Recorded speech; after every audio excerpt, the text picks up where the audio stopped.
Meus queridos, nós vamos abrir as nossas Bíblias no livro de Atos dos Apóstolos, capítulo de número 1.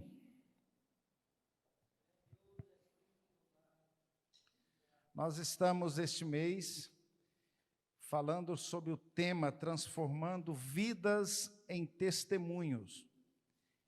E isso é que nós já falamos aí nas terças-feiras anteriores, e hoje nós vamos dar sequência a esse assunto, e Deus vai nos dirigindo, para sempre estar trazendo uma palavra que possa fazer com que esse tema possa realmente ficar firmado no nosso coração. E eu quero confessar para os irmãos que de todos os temas que nós já temos falado este ano, para mim eu acho que esse é um dos mais fortes.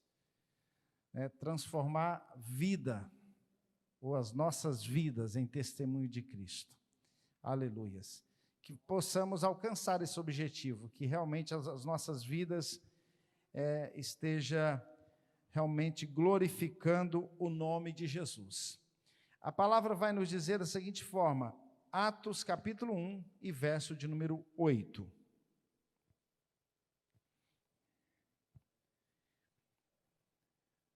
Bastante conhecido esse verso, e diz assim: mas recebereis a virtude do Espírito Santo, que há de vir sobre vós, e ser-me-eis testemunhas, tanto em Jerusalém como em toda a Judeia e Samaria, até aos confins da terra. Amém. Curva a sua cabeça, vamos falar com Deus mais uma vez. Pai bendito, nós queremos te agradecer por esta oportunidade de aqui estarmos, para meditarmos, ó Deus, mais uma vez na tua palavra, que o teu Espírito Santo esteja falando aos nossos corações, ó Deus. Muito obrigado, Senhor, por este privilégio de poder estar diante de ti mais uma vez, para ouvir a tua palavra, que o Senhor possa, Senhor, usar de misericórdia conosco, trazendo a palavra que venha edificar os nossos corações. Assim oramos no nome de Jesus. Amém. Glória a Deus. Meus queridos irmãos, eu quero, antes de entrar na palavra, também cumprimentar os irmãos que estão conosco, pelas redes sociais, aí, através do Facebook, só o Facebook ou o YouTube também? Facebook. Então, os irmãos que estão conosco no Facebook, que Deus abençoe vocês, amém, que vocês sejam também nesta noite edificados também pela palavra. Nós lemos um versículo que é a última palavra ou a última instrução de Jesus aos seus discípulos antes dele voltar ao céu. Jesus estava no Monte das Oliveiras, ele estava se despedindo dos seus discípulos, e aqui Jesus dá algumas orientações, dá algumas ordens para os discípulos, e logo em seguida, se os irmãos observar o versículo de número 9, vai dizer que enquanto dizia isto, vendo-o eles, foi elevado às alturas, e uma nuvem o recebeu, ocultando-o a seus olhos. Então, imediatamente após Jesus proferir estas palavras, ele foi assunto ao céu, ele voltou à glória, está à destra do Pai intercedendo por mim e por você, amém? Aleluia. Mas o interessante é que Jesus, quando ele dá essa última instrução, ele fala que os discípulos iriam receber uma virtude, ia receber um poder, ele ia receber algo que daria a eles a capacitação para que eles pudessem, a partir dali, serem testemunhas dele por onde quer que eles fossem. Então Jesus disse, nesta orientação ele disse, olha, vocês deverão ficar em Jerusalém, até que do alto vocês sejam revestidos de poder. E aqui Jesus está confirmando essa palavra, dizendo que eles receberiam essa virtude, esse poder do alto, que viria sobre todos eles, e a partir dali eles teriam autoridade para poder testemunhar do nome de Jesus. O nosso tema é ser testemunha, e Jesus está dizendo que os discípulos receberiam este poder para ser testemunha. Quando nós falamos em transformar vidas em testemunho, isso traz para nós uma responsabilidade muito grande. Eu confesso para os irmãos que cada vez que eu ouço esse tema, isso causa não vou dizer um pavor, né, porque nós temos a graça de Deus, mas a responsabilidade que pesa sobre nós. Irmãos, me perdoe, mas eu vou tirar essa máscara. Aleluia, não está dando para falar com ela não. E então, pesa sobre nós esta responsabilidade de testificar acerca de Cristo, de sermos representantes. E eu estou participando de um curso sobre missões, que é o curso Perspectiva, e a semana passada, a aula da semana passada, falava exatamente sobre a questão de sermos testemunhas, de testemunharmos de Cristo. E o professor da semana passada, ele colocou um texto para nós, e esse texto eu achei muito interessante, eu anotei ele aqui para passar para os irmãos. E ele dizia o seguinte: ser testemunha diz respeito muito mais àquilo que você é do que àquilo que você faz. Deus prepara tudo para que os seus servos demonstrem o que declaram. Através do testemunho público, face à hostilidade, pessoas comuns alcançam muito mais do que simplesmente afirmar a verdade de Cristo. As testemunhas estabelecem o valor de seguir a Cristo. O poder persuasivo delas não existe apenas porque suas palavras correspondem à vida que levam, mas sim porque suas palavras e vidas correspondem às palavras e vida do próprio Cristo. É como se o próprio Cristo estivesse testemunhando diante do mundo, através de nós. Aleluia. Veja o tamanho da nossa responsabilidade. É o professor Stephen Miller.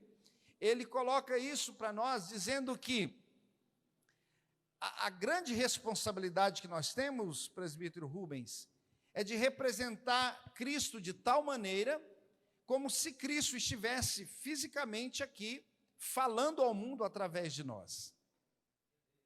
Aleluia. Cristo falando ao mundo através da igreja. Você é um representante legítimo de Cristo. Aleluias.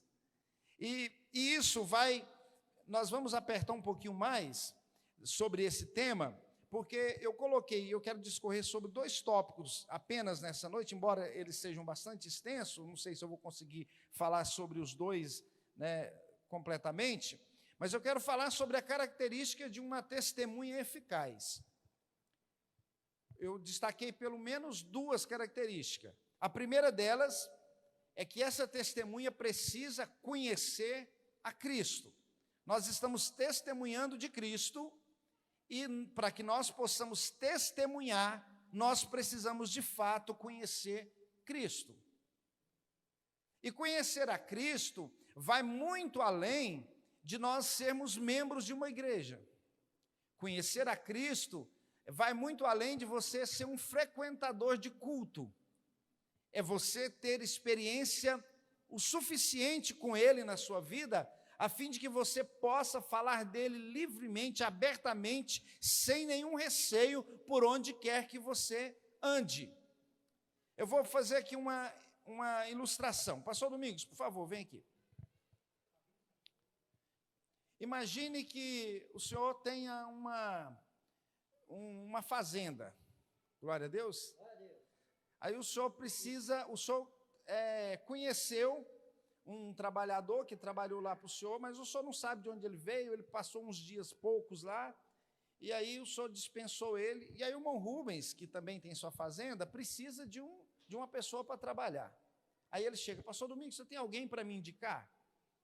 Aí o senhor, olha, passou um rapaz aqui e tal, mas eu não conheço ele bem, e eu posso te indicar ele. Aí eu pergunto para o irmão Rubens: o senhor teria plena confiança de contratar esse cidadão que o pastor Domingos iria indicar, mas que não dá uma certeza do trabalho dele, que não sabe exatamente das habilidades dele? O senhor ficaria seguro de levar essa pessoa para trabalhar? Não. Eu acho que a confiança, muito obrigado, a confiança, ela se estabelece a partir de um conhecimento profundo.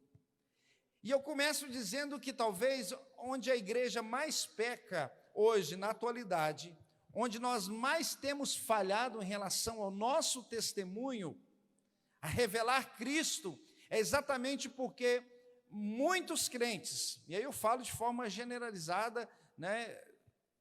Eu não cito igreja A, B ou C, eu digo a igreja do Senhor como um todo. Muitas pessoas não testemunham de Cristo porque não conhecem Cristo plenamente, não conhece Cristo o suficiente. Eu não posso dar testemunho de alguém que eu não conheço, eu não posso testemunhar de alguém que eu não tenho, né, experiência suficiente para poder falar. Inclusive, quando se trata de testemunha, o Carmo, acho que ele está na tesouraria, ele é advogado e sabe muito bem, que quando uma pessoa, ele é arrolado, né, num processo, está aqui a advogada, né, a Fernanda também é advogada, quando uma testemunha está arrolada para testemunhar em um caso, ele tem que se comprometer a falar a verdade e somente a verdade, né, sob pena de crime, de falsidade ideológica, né, de falsa testemunha, porque ela precisa relatar de fato o que ela viu, né, o que ela presenciou. Não é isso, Fernanda? É isso que diz, né, a testemunha que está arrolada num processo precisa falar. Ela não pode dizer assim, não, eu ouvi, né, o pastor Pacheco me falou, pastor Domingos, eu não posso chegar diante de um juiz e usar esses argumentos. Ele me pergunta sobre algo, né, que aconteceu, de repente eu presenciei um acidente, presenciei um crime, né? Eu não posso chegar assim, não, olha, eu não sei bem, mas o meu vizinho me contou que foi assim. Esse tipo de testemunho não funciona diante do juiz. E às vezes nós estamos perdendo espaço, talvez nós não estamos alcançando, né, o nosso objetivo de fazer o evangelho chegar a muitas outras pessoas, exatamente porque nós não procuramos conhecer de verdade o Cristo a quem nós servimos. E existe pelo menos 3 formas de nós conhecermos. Primeiro, e aí eu vou usar o que Paulo escreve em 2 Coríntios capítulo 2, 2 Coríntios capítulo 5, versículo 16 e 17. Lá Paulo vai dizer assim, assim que daqui por diante a ninguém conhecemos segundo a carne, e ainda que também tenhamos conhecido a Cristo segundo a carne, contudo já não conhecemos desse modo. Assim que se alguém está em Cristo, nova criatura é, e as coisas velhas já passaram, e eis que tudo se fez novo.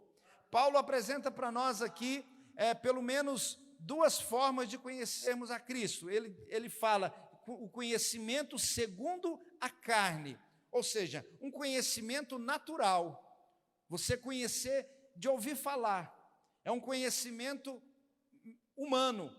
Você já deve ter se deparado com alguém, quando você vai evangelizar, e a pessoa vai dizer, não, mas eu já sirvo a Jesus, né? Tem pessoas que dizem, não, mas eu já tenho Jesus. Eu acho que a maioria de nós já tivemos essa experiência de tentar evangelizar alguém e essa pessoa dizer, eu já tenho Jesus. Mas Paulo está dizendo aqui que aquele que está em Cristo, aquele que de fato conhece a Cristo, ele está dizendo que é nova criatura. Ou seja, um conhecimento da carne, um conhecimento humano, ele não transforma vidas. Um conhecimento, né, carnal não vai transformar a vida de ninguém. E aí nós temos, por exemplo, 2 situações que nós podemos citar. Uma delas é a situação de Judas Iscariote. Judas, ele foi escolhido para ser um dos 12 discípulos de Jesus. Ele conviveu com Jesus durante os 3 anos de ministério, ele conheceu Jesus, pastor Pacheco, ele andou com Jesus, ele participou das campanhas de milagre de Jesus, ele viu Jesus ressuscitando mortos, ele viu Jesus fazendo coisas maravilhosas, porém, Judas não teve a sua vida transformada. O apóstolo João, quando ele escreve o seu evangelho, no capítulo 12 e versículo de número 6, nos diz que lá que Judas, ele era ladrão, ele tinha a responsabilidade de cuidar das ofertas que o ministério de Jesus recebia. As pessoas davam as suas ofertas, as suas ajudas para Jesus fazer, ter o que comer, para que os discípulos tenham o que comer ali naquele ministério. E a Bíblia diz que Judas, ele lançava a mão.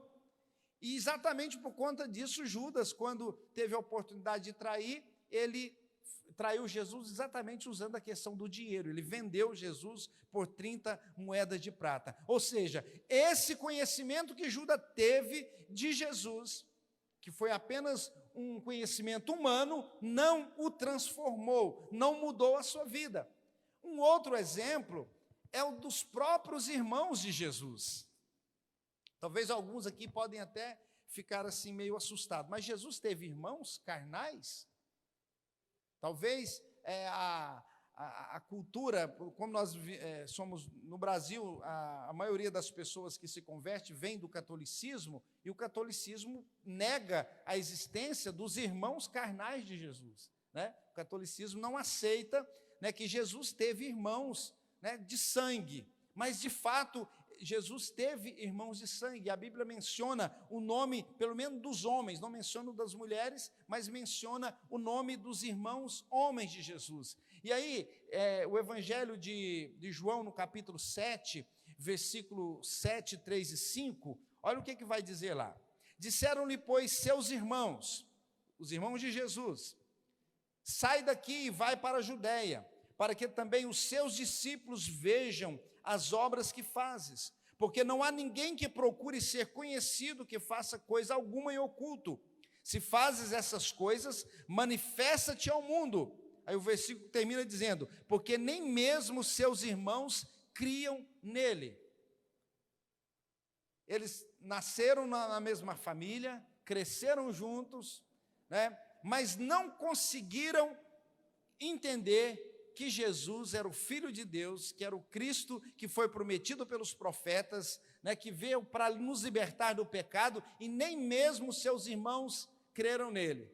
Aí, depois, o Atos dos Apóstolos vai nos mostrar a história de Tiago, que era um dos irmãos de Jesus, que se converte após a ressurreição de Jesus, que entende o propósito, daí sim, ele passa a testemunhar, e a Bíblia vai nos dizer que ele se torna uma das colunas da igreja do primeiro século. Mas os seus irmãos, a sua parentela mais próxima, não conheceram a Jesus no sentido de saber que ele era o Filho de Deus. Eles não tiveram essa experiência de saber quem Jesus de fato era. Então esse é um conhecimento carnal que apenas, tipo assim, eu conheço o pastor Pacheco, né, mas não sei exatamente qual é o tipo sanguíneo, né, talvez alguns podem dizer, eu conheço, mas não sei onde mora, não sei o nome do pai, né, não sei o nome da esposa. Então é um conhecimento muito que superficial. Irmãos, e não se escandalize que há muitos crentes na igreja que tomam Santa Ceia, que até canta nos grupos, mas que não conhece Jesus profundamente. E a mensagem nessa noite, ela começa a nos apertar e dizer que nós, para que possamos ser testemunhas fiéis de Jesus e possamos alcançar uma eficiência no nosso testemunho, nós precisamos ter experiência com Ele, amém? Conhecer Jesus de verdade. Porque quando eu conheço Jesus, eu não tenho vergonha, eu não tenho nenhuma timidez em falar dele, seja em que lugar que for, porque eu sei realmente em quem eu tenho crido. Então, o primeiro conhecimento é o conhecimento carnal, o segundo conhecimento é o conhecimento por revelação, Cristo se revelando a nós. Aí nós podemos usar o texto de Mateus capítulo 16, versículo 13 a 17, e que vai dizer assim: e chegando Jesus às partes de Cesareia de Filipe, interrogou os seus discípulos, dizendo: quem dizem os homens ser o Filho do Homem? E eles disseram: um João Batista, outros Elias, e outros Jeremias, um dos profetas. Disse-lhes ele: E vós, quem dizeis que eu sou? E Simão Pedro respondendo disse-lhe: Tu és o Cristo, o Filho do Deus vivo. E Jesus respondendo disse-lhe: Bem-aventurado és tu, Simão Barjonas, porque não foi a carne e sangue que tu revelou, mas meu Pai que está no céu. Aleluia. Esse é o conhecimento por revelação. Aleluia. É quando você ouve falar de Jesus e o Espírito Santo testifica no teu coração que de fato ele é o Filho de Deus. Aleluias. É quando você ouve falar de Jesus e algo começa a queimar no seu coração, e a partir daí você começa a ver a sua vida transformada pela presença dele na sua vida. Aí você vai poder dizer para alguém: olha, venha para Jesus, porque ele transformou a minha vida e ele pode transformar a sua também. Ele mudou a minha maneira de ver as coisas e pode mudar a sua também. Aleluias. Então, meu querido irmão, nós precisamos conhecer dessa forma, nós precisamos entrar na sua presença e deixar ele se revelar a nós. Aleluias. Glória a Deus. Conhecimento por revelação. Aí você deve conhecer e se lembrar do texto que está em João capítulo 4, que nos fala sobre a mulher samaritana. Mulher samaritana, ela estava ali, por volta do meio-dia, apanhando água, ali no poço de Jacó, uma mulher que, nós não vamos entrar nos detalhes da sua vida, porque você conhece, mas era uma mulher sofrida, uma mulher que já havia apanhado da vida o bastante, já tinha tido 5 maridos, e o atual que ela estava convivendo não era o dela, uma mulher de vida destruída, mas na conversa com Jesus, Jesus se apresenta àquela mulher, aleluias, e Jesus convence aquela mulher a beber de uma água diferente. Ela estava ali para pegar água no poço, para poder saciar a sua sede física, e Jesus disse: olha, se você beber da água que eu te der, você nunca mais terá sede. Aleluias. Se você beber ela foi lá buscar o H2O, o H2O que mata a sede. E Jesus disse: olha, eu tenho muito mais do que essa simples água que você está aqui para pegar. Se você beber da água, vai jorrar dentro de você uma fonte, que jorra para a vida eterna. E aquela mulher foi se alimentando daquela palavra. De repente a Bíblia nos diz que os discípulos chegaram, porque eles haviam ido à cidade comprar comida, e quando eles chegaram, a Bíblia diz que ela deixa o cântaro ali e corre para a cidade. Chega lá, ela começa a falar para os moradores daquela cidade: olha, eu encontrei um homem e ele tem dito tudo quanto eu tenho vivido. Não será porventura este o Cristo? Aleluias. Ela foi e anunciou na cidade. E aí a Bíblia nos diz que eles foram e vieram a ter com Jesus. E Jesus também evangeliza aqueles homens. Aí eles chegam a dizer no final: olha, mulher, já não é mais pelo que você disse que nós cremos, mas nós mesmos temos ouvido e sabemos que Ele é o Cristo. Aleluias. Por quê? Porque as palavras de Jesus gerou transformação na vida dela, que automaticamente gerou na vida dos seus concidadãos ali da cidade de Sicar, e eles passaram então a testificar do Jesus que transforma vidas. Porque a palavra foi revelada, Cristo foi revelado no coração deles. Nós temos aqui hoje, graças a Deus, muitos jovens, adolescentes. Eu quero deixar para você isso daqui. Pega essa palavra, conheça Jesus de verdade. Conheça Jesus de verdade, porque é o conhecimento de Jesus que vai nos transformar. É o conhecimento de Jesus que irá nos libertar. Ele disse: conhecereis a verdade e a verdade vos libertará. Não é pertencer a um grupo, não é cantar num coral, não é ser membro de uma igreja que transforma, mas é conhecer Jesus. E a partir do momento que eu conheço, aí eu posso falar. Você já percebeu o quanto que você faz propaganda de graça para muitas empresas? Faz propaganda de muitos produtos?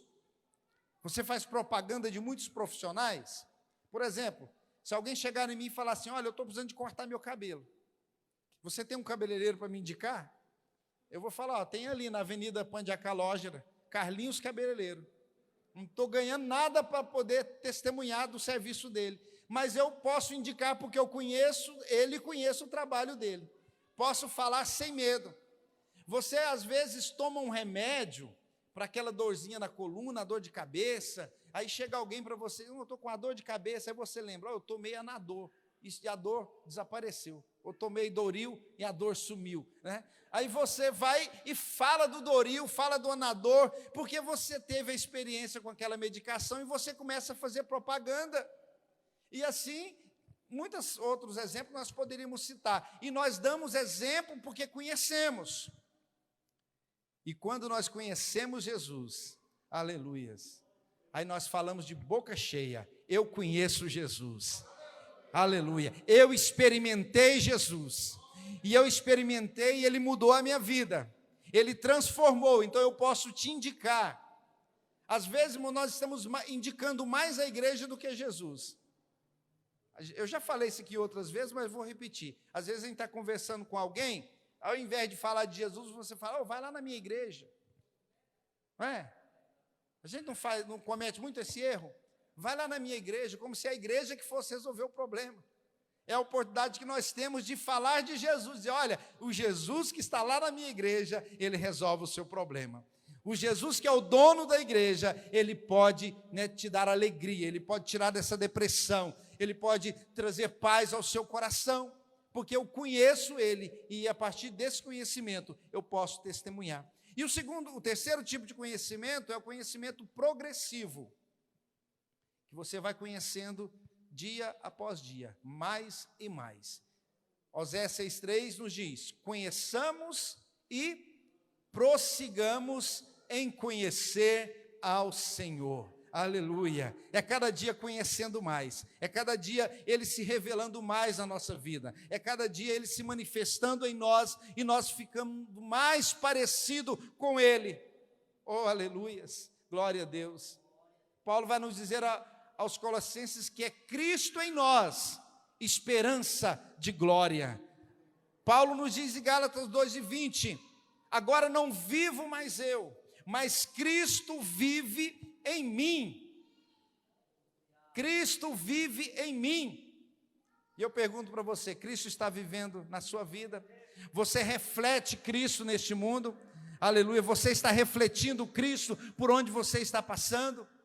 Meu querido irmão, eu vou dizer uma coisa, pessoas que estão cheios de Deus, pessoas que estão cheios de Cristo, pessoas que refletem a glória de Cristo, ele não dá trabalho para pastor nenhum, não, ele não dá problema em lugar nenhum, porque a meta dele é glorificar a Deus, o propósito dele é exaltar o Senhor, é refletir Jesus por onde ele passa. Mas os outros que só estão para ocupar lugar, esse dá trabalho. Você está começando a pastorear agora, vai descobrir isso. Vai descobrir que tem uma turminha, né, que infelizmente não estão preocupados em revelar a glória de Deus, não estão preocupados em ser testemunhas de Jesus. E para testemunhar eu preciso conhecer, e conhecendo eu preciso prosseguir em conhecer. Aleluias. A vereda do justo é como a luz da aurora, que vai brilhando mais e mais, até ser dia perfeito. Aleluia. Paulo, ele diz assim, olha, eu ainda não alcancei, eu não cheguei ainda, né, ao meu objetivo, mas uma coisa eu faço, é que esquecendo das coisas que para trás ficam, eu prossigo para o alvo. Aleluia. Eu tenho um alvo, o meu alvo é Cristo, o meu alvo é conhecer a Cristo, e quanto mais eu conheço Cristo, mais eu revelo a glória dele através da minha vida. Quanto mais eu conheço a Cristo. Não se assuste se alguém uma hora chegar perto de você e dizer assim, olha, eu estou achando que você está parecendo com Jesus. Essa deve ser a nossa meta, parecer com Jesus, andar como Ele andou, falar como Ele falou, amar como Ele amou, viver como Ele viveu. Aleluias. E aí nós vamos testemunhar da vida dEle, e o mundo será transformado, porque aí se cumpre o que Paulo diz, aquele que está em Cristo, nova criatura é. Aquele que está em Cristo, não é estar na igreja, tá, meu irmão? Não é aquele que está na igreja, nova criatura é, não. Aquele que está em Cristo. Se nós estivermos em Cristo, você vai ver que você vai ser um melhor pai, um melhor esposo, uma melhor esposa, um melhor filho. Nós seremos melhores em tudo a partir do momento que nós vivemos Cristo de fato na nossa vida. E aí nós seremos melhores testemunhas também. Amém? Glória a Deus. E eu falei da primeira característica. A segunda característica de uma testemunha eficaz é aquela que possui o poder do Espírito Santo. O primeiro passo é conhecer, porque os discípulos passaram 3 anos conhecendo, andando com Jesus, sofrendo com Jesus.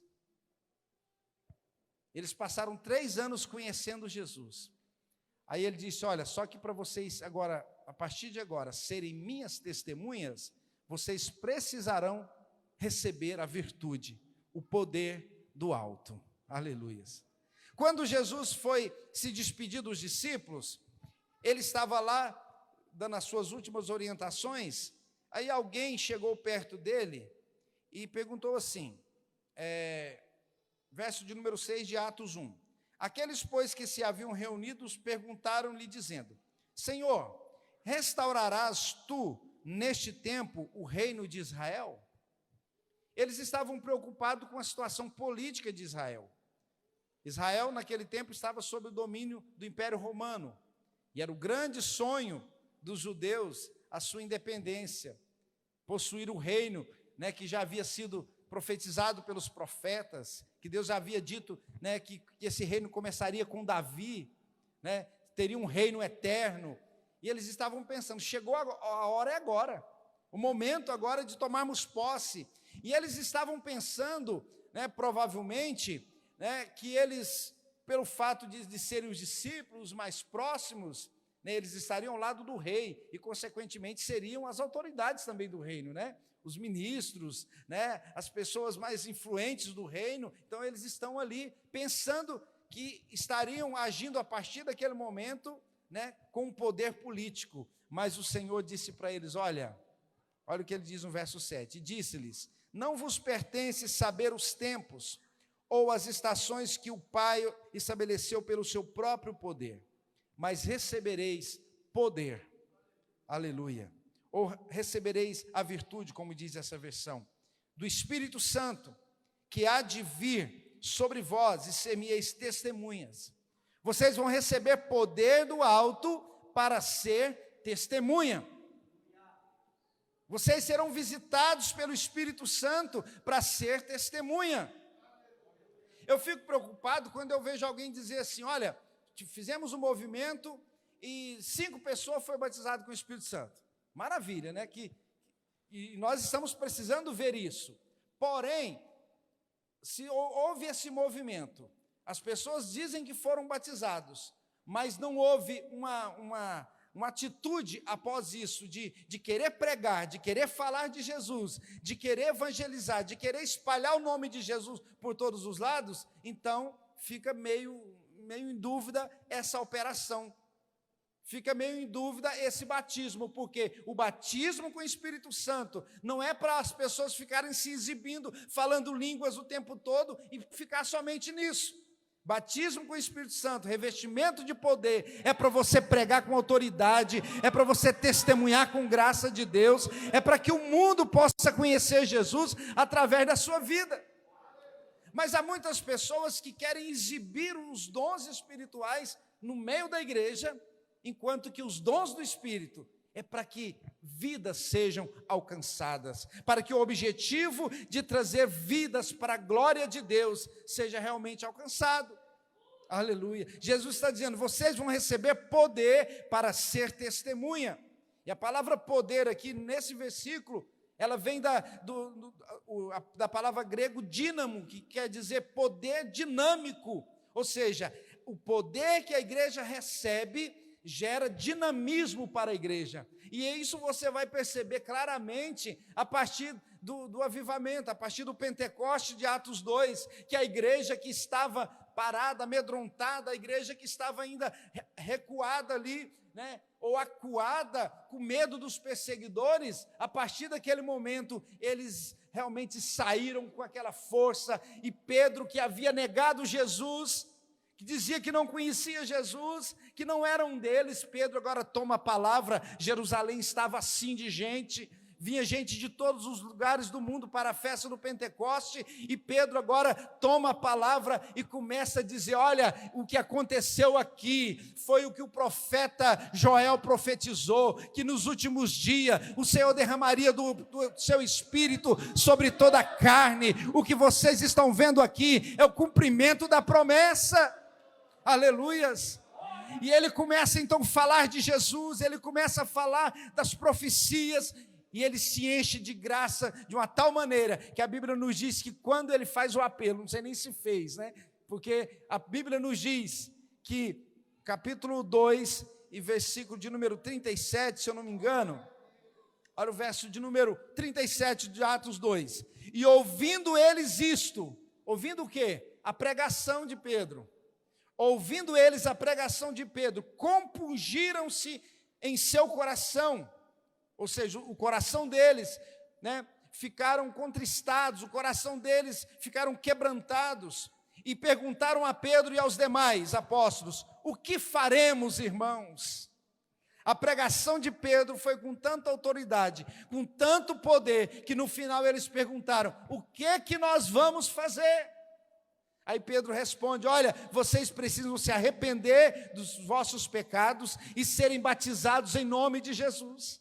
Aí a Bíblia nos diz que naquele dia, né, eles foram batizados, quase 3.000 almas se renderam aos pés de Jesus. Sabe por quê? Porque eles entenderam que o poder que eles receberam era para testemunhar, e a partir daquele momento a igreja não se aquietou mais.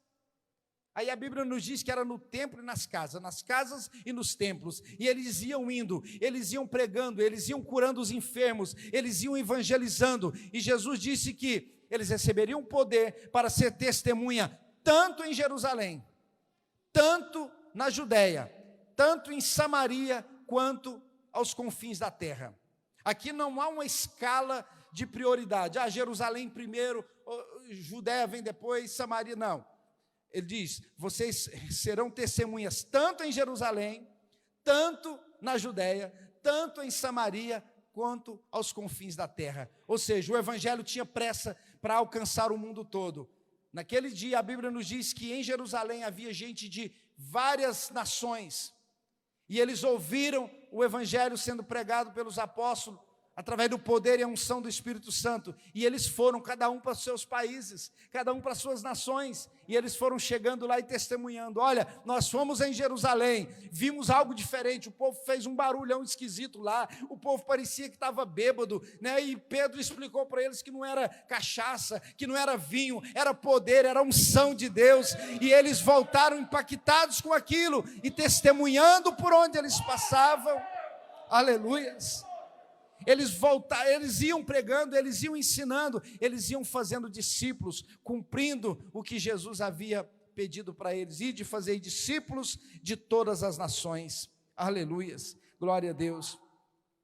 Então, nós precisamos entender o seguinte, que nesse versículo que Jesus disse para os discípulos, que eles receberiam poder para serem testemunhas, existe pelo menos algumas verdades que são destacadas nesse versículo, né? E ser-me-eis, recebereis poder.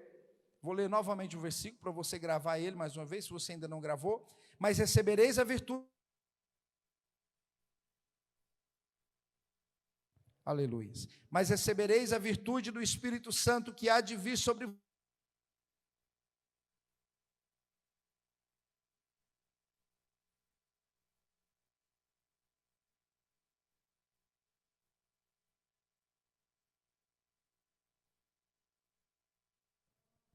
Aleluias. Vamos lá, vai sair. Mas recebereis a virtude do Espírito Santo que há de vir sobre vós, e ser-me-eis testemunhas tanto em Jerusalém, como em toda a Judéia e Samaria, e até aos confins da terra. Então, 3 verdades nesse versículo. A primeira verdade é o seguinte: qual a origem desse poder? Recebereis poder. Qual a origem do poder aqui? A origem do poder aqui não era a teologia dos apóstolos.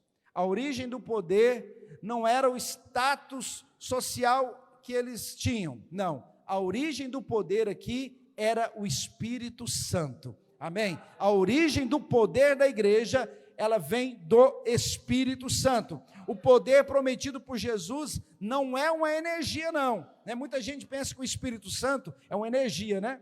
Tem uma certa doutrina por aí, uns pregadores por aí, que diz que o Espírito Santo é uma força superior, é uma ação superior. Não, o Espírito Santo é uma pessoa. Amém?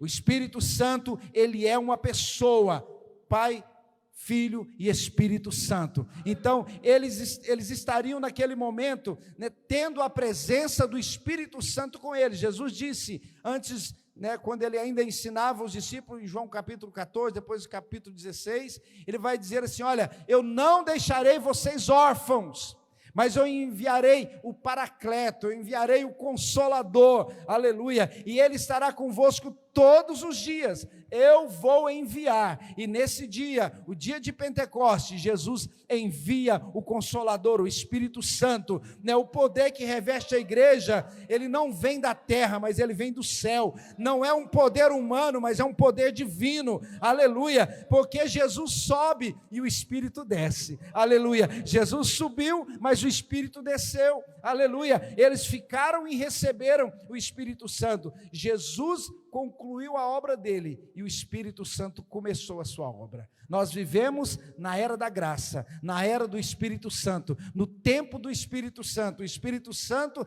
ainda está agindo na igreja, gerando poder, gerando graça, gerando unção, capacitando, revestindo de poder, aleluia. Se nós estivermos cheios do Espírito Santo, meus irmãos, nós vamos testemunhar, nós vamos ser testemunhas fiéis do Senhor.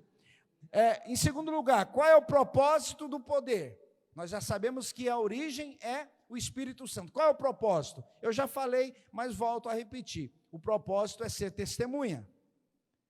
Nós somos pentecostais, canela de fogo, como diz, somos assembleanos, pentecostais, gostamos do poder, gostamos do fogo. Podemos fazer vigília cheio de unção, e isso é bom, isso é maravilhoso, isso nos renova as forças, mas se isso ficar somente conosco, irmão, nós somos muito egoístas. Se isso ficar só para nós somos muito egoístas. É a mesma coisa de você estar diante de um grande banquete, comendo a melhor comida e vendo as pessoas ao seu lado morrerem de fome.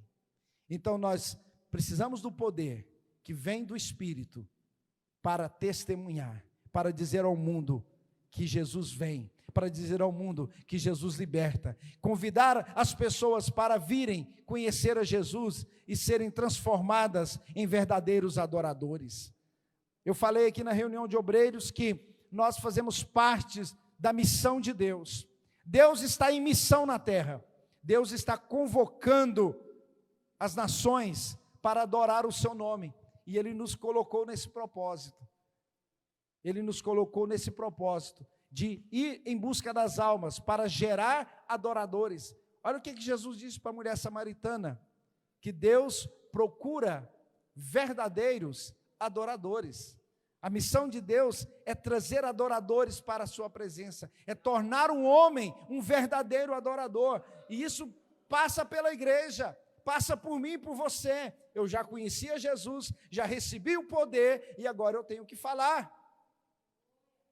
Quando os apóstolos de Jesus começaram a pregar em Jerusalém, isso impactou Jerusalém, isso mexeu com as autoridades, com os judeus, com os fariseus daquela época, e eles prenderam os apóstolos. Atos 4 vai dizer que Pedro e João foram presos por pregar, por ensinar, e eles chegaram nos apóstolos e disseram assim: olha, vocês estão enchendo Jerusalém desse nome.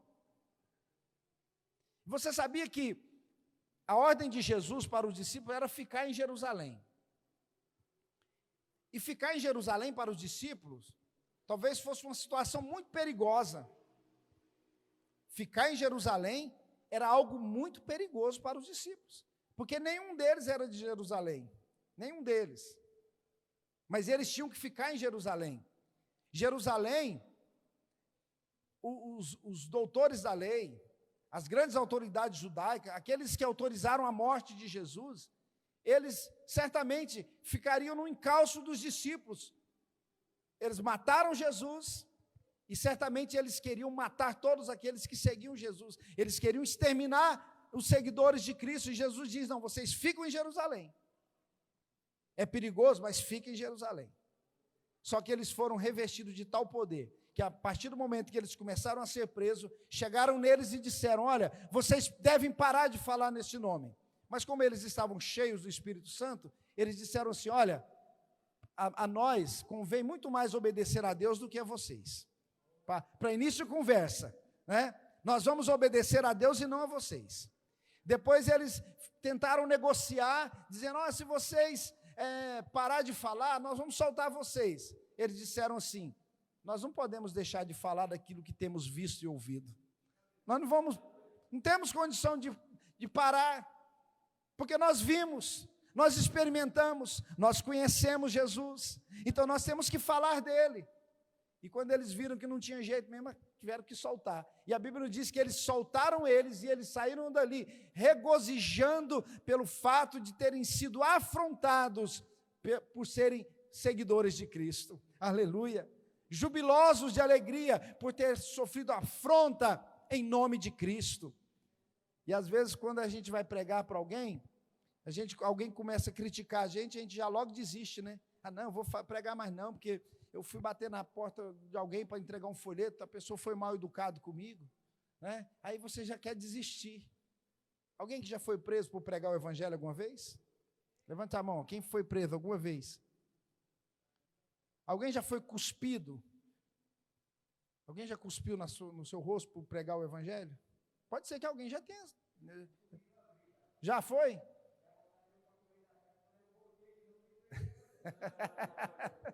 Glória a Deus. Sabe por quê? Porque está cheio do Espírito. Aleluia. Está cheio do Espírito Santo. Então, às vezes, por muito menos, nós estamos desistindo de pregar o evangelho. Olha só, está vendo? Quantas vezes nós já tivemos essa experiência de sair evangelizando aqui em outros lugares que eu pastoreei, e as pessoas bateram a porta, as pessoas zombaram a gente, mas mesmo assim você mantenha a firmeza, se coloca na posição dizendo, Deus, não importa o que eu vou passar, não importa que o seu nome vai ser anunciado, aleluias, glória a Deus. Nós estamos precisando disso, irmãos, na atualidade.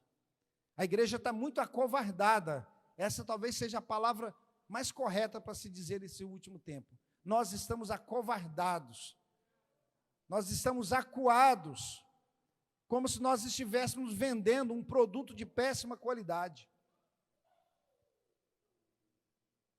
Aquele feirante que quer vender a ponta de estoque, já viu? Que ele quer enfiar negócio nos clientes a todo custo no final de feira.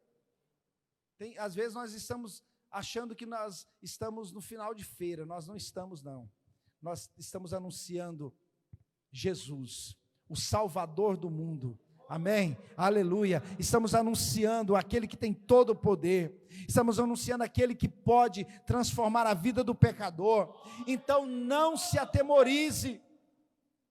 Você já teve coragem de indicar um médico para alguém? Sim ou não?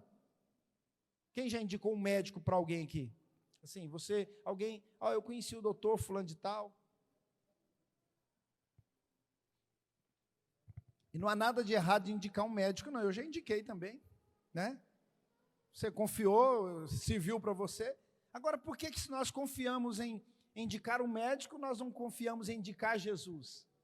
Né? E às vezes quando vamos falar de Jesus, falamos assim meio que escondidinho, vai lá naquela igreja. Irmãos, Jesus, vamos falar de Jesus com a boca cheia, amém? Vamos falar, não vamos intimidar, não vamos nos envergonhar de falar de Jesus, não. O mundo está precisando de Jesus. As pessoas, eu vi a carreata esse dia de um candidato aí, passou na porta de casa, eu fiquei contando, aí vim centenas de carros, e as pessoas buzinando, falando, gritando o nome do candidato, e as pessoas fazem isso com uma alegria. E aí o candidato perde, né? E as pessoas gritam, brigam por nome de candidato. E o crente não tem coragem de brigar pelo nome de Jesus. E o crente não tem coragem de anunciar que Jesus, ele já foi eleito. Aleluia, Senhor. Aleluia. Não só foi eleito, como nos elegeu também com ele. Aleluia. Nós estamos eleitos com ele. E poder dizer para a pessoa, venha para Jesus, porque ele te escolhe também, ele te elege também, ele te salva também, ele te liberta também. Mas nós precisamos ter experimentado isso na nossa vida, ter a alegria de servir a Deus. Nós estamos precisando disso, dessa alegria de servir a Deus. Eu tinha muita coisa para falar aqui ainda, é um jornal aqui. Mas eu vou pedir você para se colocar de pé. A origem do poder, o propósito do poder e a extensão do poder. Só para a gente concluir. Qual que é a extensão desse poder? Jesus disse, vocês vão receber poder para ser testemunha. Ser testemunha onde? Em Jerusalém, Judeia, Samaria, confins da terra. Confins da terra é Ipameri, é Goiás, é Urutaí, é Catalão, é Brasil, é Estados Unidos, é Europa, é a China, é o Japão, é em todos os lugares esse evangelho precisa chegar, mas ele precisa chegar lá no seu vizinho, ele precisa chegar lá na sua rua, ele precisa chegar lá no seu bairro. E eu quero que nessa noite você faça um compromisso com Deus e diga para Ele, Senhor, eu quero te conhecer mais. Eu quero te conhecer, Senhor, porque eu quero testificar do Senhor cada vez mais. Eu quero ter experiências o suficiente contigo para que eu possa testemunhar com intrepidez, que eu possa falar com ousadia, que eu possa falar sem nenhum constrangimento, para que onde eu chegar eu esteja demonstrando o Senhor através da minha própria vida, que eu não preciso usar nem palavra, porque a minha vida será um testemunho. Que onde eu chegar as pessoas possam sentir a presença de Deus. Você entrar lá na sala do seu trabalho e alguém dizer, eu estou sentindo uma coisa diferente. O que é? É que um crente chegou, aleluia. É que o meu colega de trabalho serve a Deus. É quando alguém chegar e dizer para você, dizer, olha por mim, porque quando você chega eu sinto uma paz na minha vida. Aleluias. É disso que o mundo está precisando, irmãos. O mundo está precisando disso, de pessoas que façam a diferença. Nós erramos, somos pecadores, falhamos, mas nós temos um Deus que nos perdoa as nossas transgressões, que já perdoou os nossos pecados, e nós podemos entrar com confiança na presença dEle, e quanto mais nós nos aproximamos dEle, mais nós refletimos a glória dEle. Aleluia. Quanto mais perto você fica de uma pessoa, quanto mais perto, isso é uma experiência de vida, quanto mais perto você fica de uma pessoa, você começa a ter os hábitos da pessoa, você começa a imitar alguns cessos da pessoa. Pode perceber que um casal que já tem 30, 40, 50 anos de casado, às vezes você olha para os dois, parece que são irmãos, porque até a aparência física começa a ficar parecida, né? Até fisicamente começa a ficar parecido, porque é a convivência. Então, quanto mais eu estiver perto de Jesus, mais eu vou me parecer com Ele, mais eu vou refletir a glória dEle. Aleluias. Então eu te convido nesse momento, vamos orar? Vamos pedir ao Senhor, e vamos, se está faltando poder para testemunhar, você vai pedir, Senhor, eu quero ser revestido de poder. Eu quero ser revestido de poder para poder testemunhar. Aleluia. Se você ainda não é batizado do Espírito Santo, você busque esse batismo, esse poder, essa glória sobre a sua vida, para que você possa pregar com ousadia, testemunhar com a graça, com o poder de Deus. Pai, em nome de Jesus, nós oramos neste momento, Senhor, agradecidos, ó Deus, pela Tua palavra que é viva e eficaz. A Tua palavra, Senhor, que é mais penetrante do que uma espada de 2 gumes, Senhor. Eu tenho certeza que nesta noite o Senhor tem falado aos nossos corações. Pai, nós queremos refletir a glória do Senhor. Nós queremos ser cheios do Teu Espírito Santo para podermos testemunhar com eficácia, para que o nosso testemunho, Senhor, possa alcançar vidas, ó Pai, por onde quer que nós andarmos, ó Deus. No nome de Jesus Cristo, oh Deus bendito, enche a Tua igreja, enche o Teu povo, Senhor, que o Senhor possa retirar de nosso meio toda covardia, toda timidez, meu Pai, em nome de Jesus. Enche do teu Espírito Santo a igreja, enche do teu Espírito, Senhor, oh, aleluia, enche-nos, ó Pai, em nome de Jesus. Já estou crucificado. Adore a Deus, glorifique ao Senhor, aleluias.